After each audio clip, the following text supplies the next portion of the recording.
What makes you happy? When you do something that gives you pleasure, how long does that feeling last? Are you ready to get on this trail with me?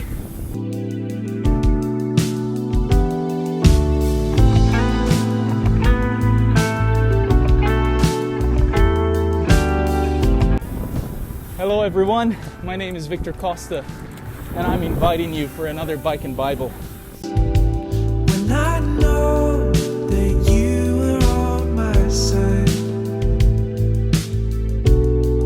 'cause there is a longing only you can truly satisfy. We all chase after fun and pleasure in this life. Maybe you get it from playing sports, riding a bike like I'm doing right now. Maybe you get it from being the best at school or at work. Maybe you find pleasure when you get recognition or when your most recent video got viral on social media and gives you lots of views and likes.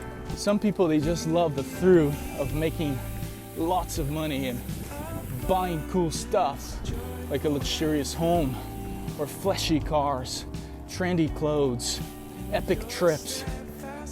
Food and drinks are also on top list of pleasures in this life. I particularly enjoy a good wine. I don't know about you. And it's totally natural to seek for pleasures because that's how we were wired. We see it in the Bible that even God, He finds pleasure and joy in His own creation. And the Bible also says that we were made into His image, so it's absolutely natural that we crave for pleasures. But have you noticed that none of these pleasures last too long? No matter how rich you are, it's never enough. A glass of wine only gives you joy for a moment. Playing sports is fun and it's enjoyable for a few minutes or hours, sometimes only for seconds. Driving your new car is so exciting until it becomes part of your daily routine, and even when they launch a brand new model and then your 1-month-old car already is outdated.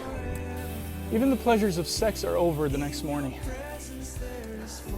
So it feels like we're never satisfied, and there's a reason for that. Do you know why?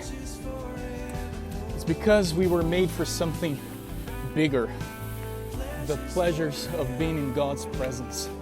And nothing in this world and in this life can compare to that. Nothing will make up for that. In Psalm 16, David said, "In your presence there's fullness of joy. At your right hand are pleasures forevermore." Think about it for a moment. There's nothing in this life that can give us everlasting pleasures.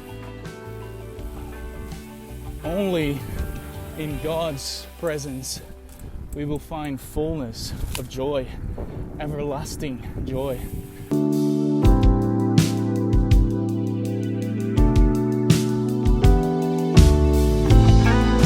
So this means that we only find real and everlasting pleasure when Jesus comes back, when He sets His throne in Jerusalem and His glory fills the whole earth like the waters cover the sea.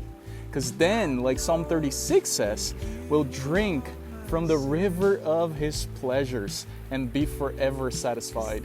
So anytime you seek to do something that gives you pleasure, remember this. It's just a tiny little fraction of the pleasure that is yet to come in Him.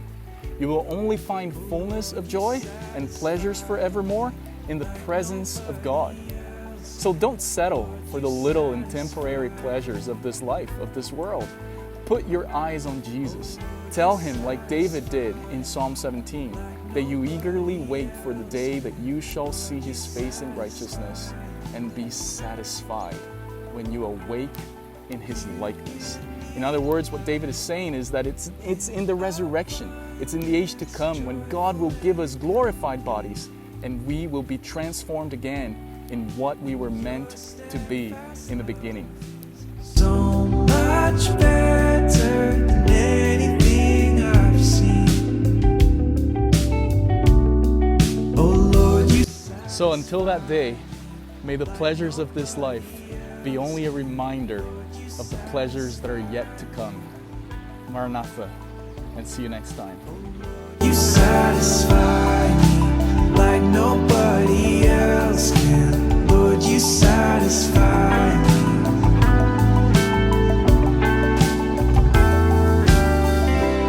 In your presence there is fullness of joy. At your right hand are pleasures for